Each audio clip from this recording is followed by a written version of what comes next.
come to the builders merchants to pick up the supplies for the garden railway build, and I'm going to need bricks, sand, cement, all that kind of goodness to do some full-on construction of the new higher roadbed for the track. I also want to pick the brick colour, so I was thinking, why am I buying red bricks? Because it's just my normal go-to colour. That's what the house is built out of. I thought, it's in the garden, it's a feature in the garden, it doesn't have to be red, and if it's a different colour that blends in better, that might be better. So we're going to have a look at brick colours that are available as well. But anyway, come on then, let's go. Today's video comes in association with Trainomatic, makers of DCC decoders and accessories that are designed by enthusiasts for enthusiasts. Find the full range available to order now at tramfabrique.co.uk. Additional support comes from... This is Clark Railworks, and this is what we do.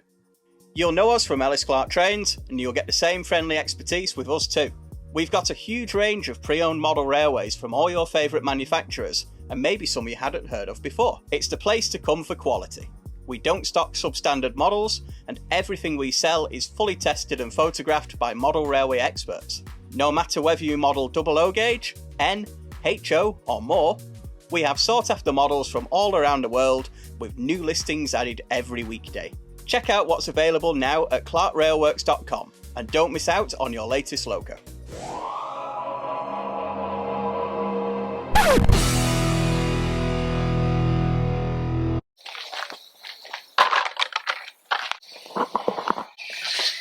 Fence paint.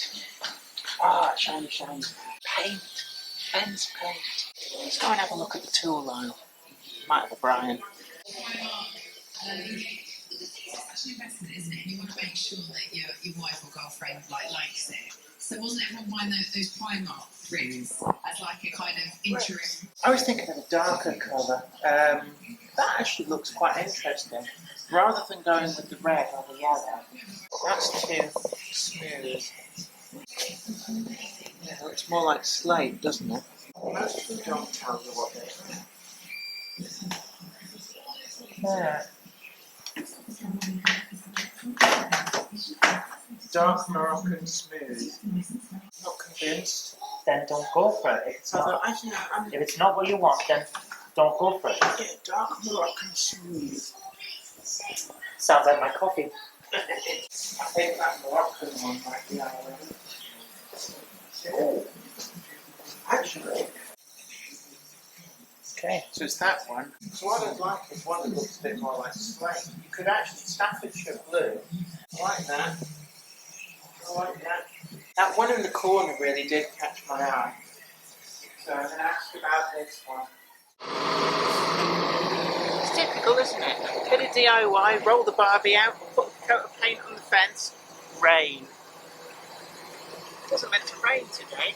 We're just waiting for the guy to bring our stuff, and then we'll put it in the boot of the car, watch the springs sag, and then go home. I think it's safe to say I might have bought just a little bit more than I bargained for. I hope it's going to fit. Zoe might be walking home at this rate. We've got to keep the weight down somehow.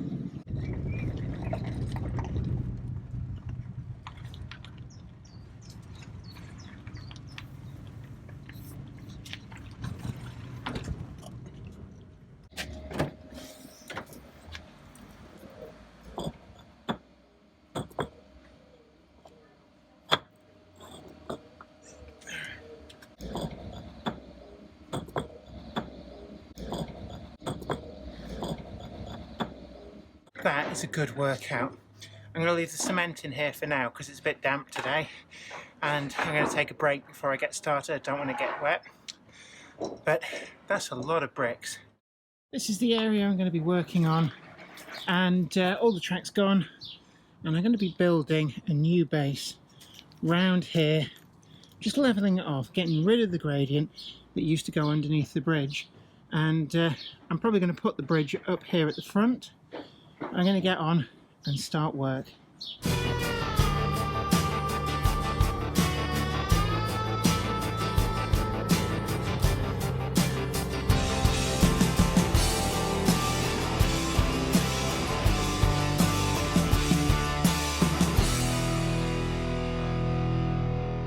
There's a lot of stuff that goes into this. It's some really quite heavy duty build. We're going to get on whilst the weather's pretty good.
One of the things that I did do was I dug this big piece of, I think it's limestone, out from the garden. That used to be here.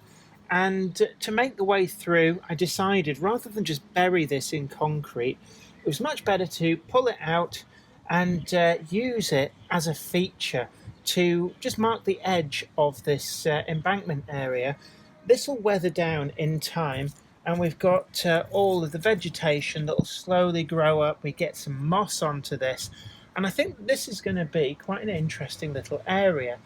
What I'd also like to do is think about some of the maybe the O-gauge Seamcraft buildings, and maybe look to have something like a signal box and maybe some sidings, and really start to think about scenic side of things for the garden layout. It's going to be a good permanent base for the track, so maybe we should have some permanent scenery out here too. And we are going to make the most of alpine plants to really build up the greenery and have it so that it's low maintenance but looks good all year round, and I think some buildings will really complement that. So there you have it. It's been actually quite an intensive build, and certainly a bit heavier going than I thought. What it tells me is I'm a little bit out of shape, and mixing concrete in a wheelbarrow is really quite hard work. But it's really gratifying that we finally now, the day after all the cement is set, the concrete is set, and you can see how this new area is coming together. So I've got the abutment ready for, we're going to be putting a bridge in here.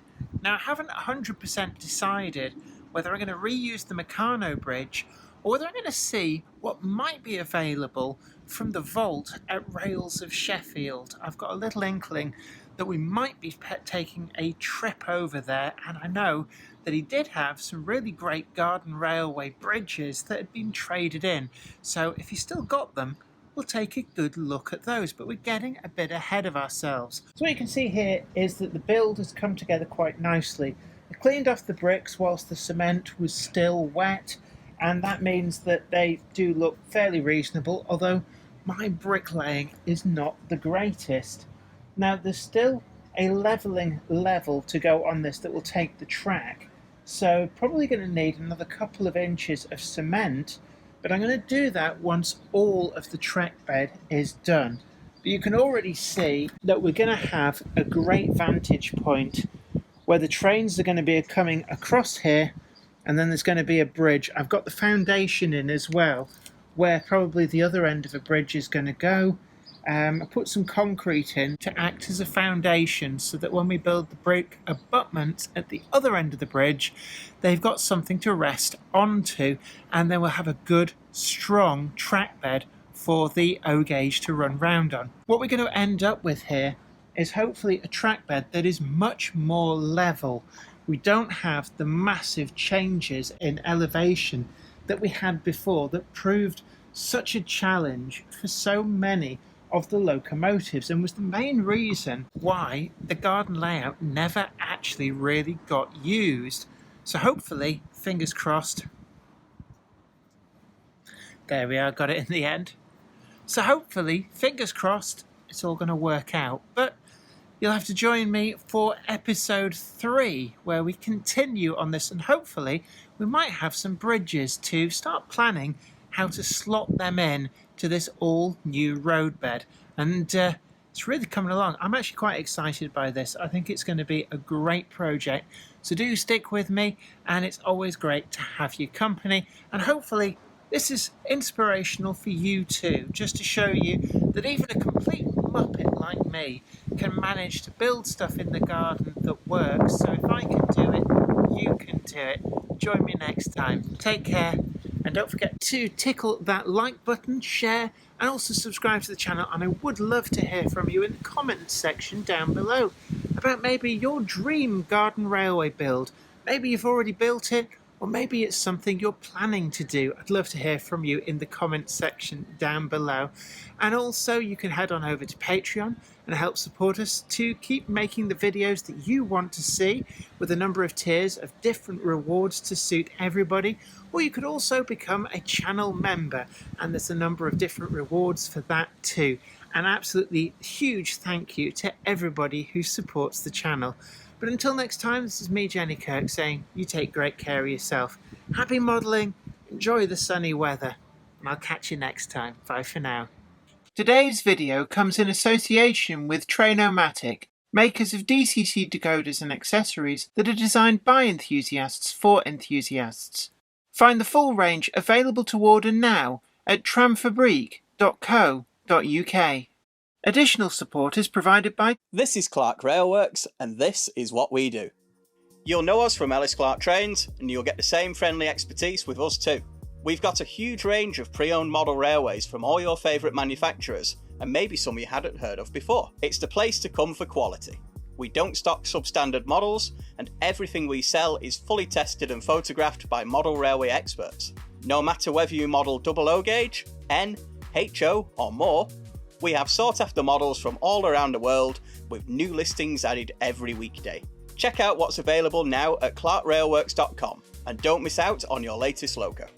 I'd like to send out a huge thanks to everybody who supports me on Patreon, but a special thanks go out to Anthony Kidson, Offshore Allen, Michael Lockie, Helen Sink, Gary Lewis, David Quinn, Sparky 107107, George Botterini, Chris Moss, Robert Steers, Sam Yates, Dale Williams, John N from NC, NYMRish, Jonathan Foster, Peter, Clifford Ison, Larry W. Grant, NI Railways 4000 class, Ian Coulson, Alan Dickerson, Eddie Popper, Karen Nichol, Medwin Williams, Crossways Point Junction, 3B Rail, Jennifer Horton, Michael Rose, Trains with Nick, and Simon Snow.